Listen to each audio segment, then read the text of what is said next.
All right.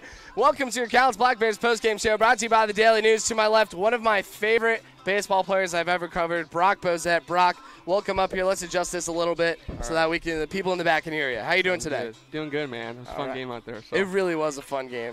So today you had an opportunity to get to set some records, but hey, you are alone at number 2 all-time, the Black Bears, for RBIs. How does it feel to be part of a list of so many great players, an organization that's been around for so long? It feels good. We just had a good group of guys, so kind of make it easy. So when Riku's in front of me, and it's pretty easy to hit him in. So he's always on third base, stealing bags. So when you have good teammates, it's easier. Yeah, Riku set a couple records, stolen bases with the team, 28. Unfortunately, he got hit by a pitch in his last at-bat. If he got a hit there, he would have went up to 375 first place. Now I think he's third all-time, but I think Riku will take third for sure. He has plenty more years to break some records. For sure. So, Brock, you had a great season all year long. It's really weird to me that we haven't had you up here yet because you've just been so freaking consistent all season. You end the season on a nice long, I believe it was a 6-game hitting streak. You get 2 multi-hit games to end the year, and actually that puts you up to 10, so you have double digits along with Cindy, who had 18, Schwarzy, who had 16, Riku, who had 12, and then you had 10. Did you feel like you were having an extra special summer this year? No, not really. Pretty average summer, honestly, hitting. But if this is average for you, I'm excited to see what a great Brock Bozett summer is. Yeah, but it was fun to be out here with these guys. Like I said, these guys are so cool to be around.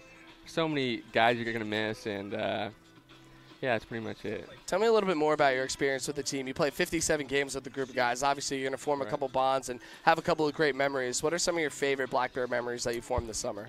I'd say the road trips, because you're always with the team on road trips, and the bus, like playing Mafia or playing games. You were in that. I was in there for the last one. Yeah. Yep.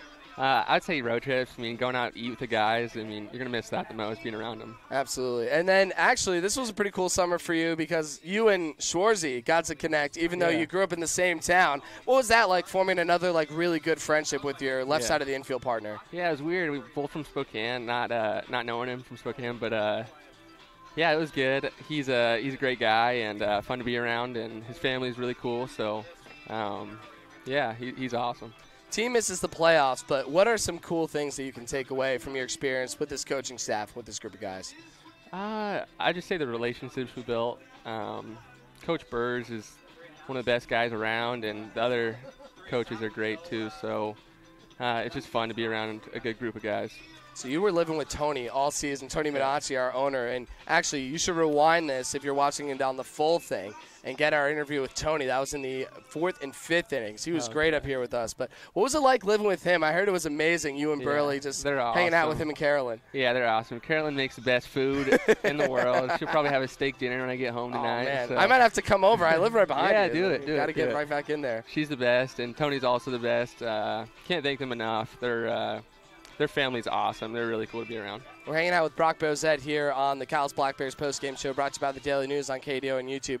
Brock, you were so sharp defensively this year. The Black Bears, really, when it was you at third, Schwartz at short, Nishida at second, and Shepard at first, that was probably the best defensive infield in the league. What's it like to be part of such a solid group of guys in there? It's fun. I mean, it's fun to be around good guys. When you're at a JUCO level, it's sometimes there's different levels to guys. Right, but, Shores, Riku, I mean, they're awesome. You can rely on them. Absolutely. So, Brock, Spokane Falls Community College over there. Summer's over. What's next for you? Hopefully find a place to play after Spokane. Going back to Spokane, though, great coaches there, too. So I'm excited to get back to Spokane, put in some work, gain some weight. Yep. And that's what the McDonald's trips are for, right? Right. Just helping Brock put on his 15 pounds. Did not help me, but I was there for moral support for Brock. That was what the whole thing was about. All right, Brock Bozett leaves the season as one of the best defensive third basemen I've ever seen, and actually he's a shortstop, so that's even crazier to talk about. Led the team with 33 RBIs and also McDonald's sandwiches purchased for the team, broadcasting the most important statistic out of any summer. Brock, thanks so much. It's been a pleasure calling your games this year. All right, that'll wrap things up on our final Cal's Black Bears postgame show of the 2021 season. The Black Bears and their West Coast League record with a 24-24 mark, but did go 14-10 in the second half, including winning 6 of their 8 series. They lose today to the Bells 3-2, and just for all of you at home, it's been a real pleasure for me to bring the baseball to you. We thank you so much for tuning in. We cannot do this without the fans, and I've really enjoyed my time up here in the Pacific Northwest, and I'd be happy to come back at any time. So finally, just a big thank you to the Black Bears organization, to Gus Fair and Tony Bonacci, our owner our GM and owner, respectively. And, of course, everybody that makes this production possible. Jacob Ackerman, the producer back at KDO, and also Mark McDermott, who did our weekend ones, and Justin Ford behind the camera for our TV production and head editor for all of these extra videos. That'll wrap things up here on our final Cowlitz Black Bears postgame show. Getting a little choked up, Brock. This is a tough one to say goodbye. Always tough to say goodbye, but it's been a great summer. We had a great time, and have a great rest of the season. We'll see you next year. And as always, for the last time in 2021, Brock, you want to say it too? Stay frosty. Yes. Ready? 1, 2, 3. Stay frosty.